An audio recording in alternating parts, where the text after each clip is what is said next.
La Biblia es una colección de muchos libros que cuentan una misma historia de principio a fin, pero todos esos libros fueron escritos en diferentes estilos literarios. Sí, piensa en esto como si entraras en una librería donde cada pasillo tiene una clase distinta de literatura.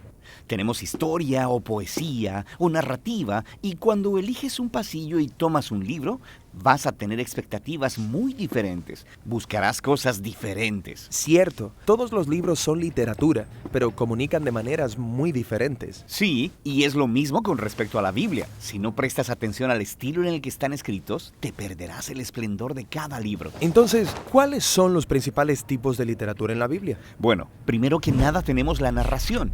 Compone nada menos que el 43% de la Biblia. Después de eso tenemos la poesía, que compone el 33% de la Biblia. Y luego tenemos lo que podrías llamar discurso en prosa, que compone el 24% restante. Casi la mitad de la Biblia es narración.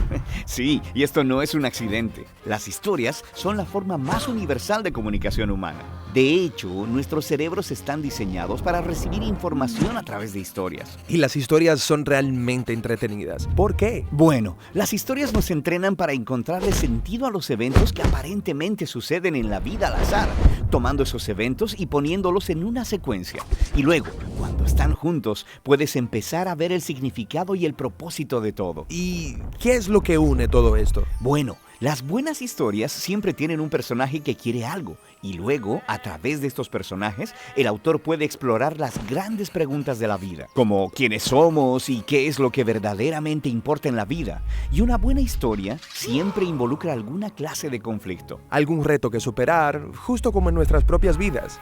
Y eso nos obliga a pensar en nuestros propios retos, en por qué hay tanto dolor o decepción en el mundo y qué podemos hacer al respecto.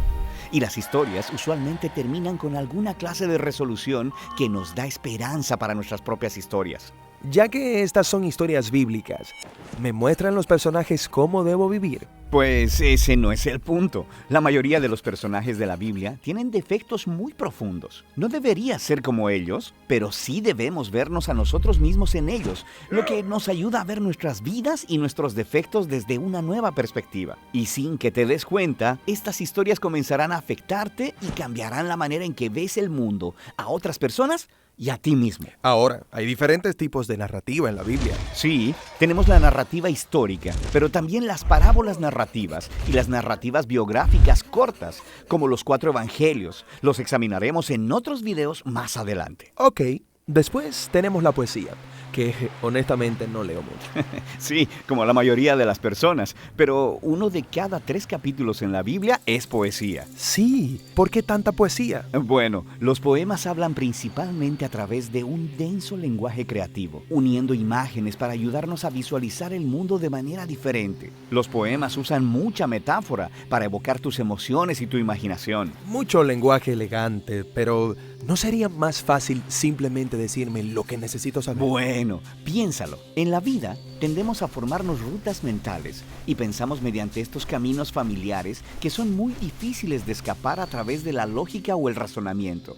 Y lo que hace la poesía es obligarnos a salir del camino que nos es familiar hacia un nuevo territorio. Es astuto. Y hay diferentes tipos de poesía en la Biblia. Hay muchas clases de canciones o salmos. Después tenemos la poesía reflexiva de los libros de sabiduría. Y luego tenemos la resistencia apasionada de los profetas. Ok, el último gran tipo literario es el discurso en prosa, que compone 1/4 de la Biblia. Sí, estos son discursos, cartas o ensayos.